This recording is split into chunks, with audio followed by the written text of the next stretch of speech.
I also want to touch on something else that we heard just moments ago coming through the walls of this room, through the doors as they were open. Working people do matter. Working people matter a ton. Working people pay for everything. That's the reality of it. Working people are the people that pay the taxes, that pay our salaries, that afford us the ability to pave roads and educate children and provide law enforcement and the whole 9 yards. And it's important and it's right. And so indeed they probably see that working people matter. But it's important to understand what are working people. Working people are people who have jobs, frankly. And what we want is an opportunity for people to actually have employment. And it's interesting to me, if you look at the facts, and this is what I would encourage you to do. I talk to governors all the time. I talk to governors that are governors of other states, of right-to-work states and non-right-to-work states. For those that are governors in right-to-work states, I ask them, when you're competing against Kentucky, what is it that's your greatest competitive advantage?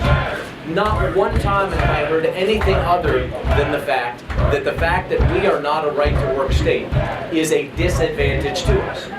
And the irony is that those who are opposed to this feel that this will somehow come as a threat to them and to job creation. But the facts, and I would defy you to find any study done by anyone that shows the opposite, because there is none.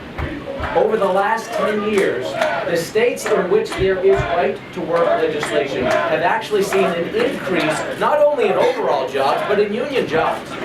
The top 5 states in the country where union jobs are growing the fastest, and these presumably are largely union folks who feel that this is a threat to them. But where union jobs are growing the fastest, these actually are states that are right-to-work states. The #1 state in America for union job growth in the last 2-3 years is Tennessee. And you and those of you that are down on the border with Tennessee see the type of difference that it makes. It makes a profound, profound difference. And all the banging on floors and all the yelling and all the chanting isn't going to change the reality. In states that are not right-to-work states, union membership in the last 10 years has declined. This is not the last 1 or 2 years or 1 or 2 select years. I'm talking over the last 10, 15 years. In non-right-to-work states, you have seen union membership declining. So the argument you're going to hear is that somehow working people and working class people and people trying to make a living are being disadvantaged. The argument I would ask you to think about is how, in fact, is somebody who doesn't even have a job going to take advantage of the argument that they need to have X, Y, or Z protections? In America, there's nothing more American than free choice. There's nothing more American than free choice. And frankly, the idea that anybody should be forced to pay union dues is absurd.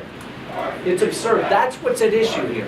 It isn't about the union. We need unions. Frankly, if we are to be a state, and as my vision, as I've shared with you, is to be the state that is the engineering and manufacturing hub of excellence in America, we need a well-trained workforce. We frankly have focused a ton on the apprenticeship program, both in and outside the union trades, because frankly, the unions have better than anybody been pioneers of apprenticeship programs and of training people. And we need a highly qualified and highly trained workforce. But frankly, there's nothing better than free choice for people.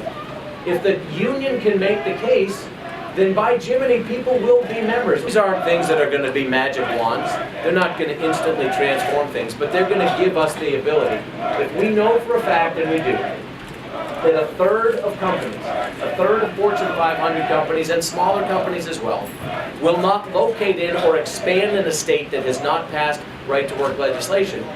That means some will, 2/3 will, but why would we voluntarily fish in a pond that's 2/3 the size of everybody else? That's the question we need to ask ourselves. And so as you hear from folks, ask hard questions. Ask fair questions. Be civil. Be respectful. Be more respectful than those that are outside these walls are being of you. And do listen with an open ear. But make, at the end of the day, the right decision. Allow us to fish in a pond that is the size of those states around us. Because this is a zero-sum game.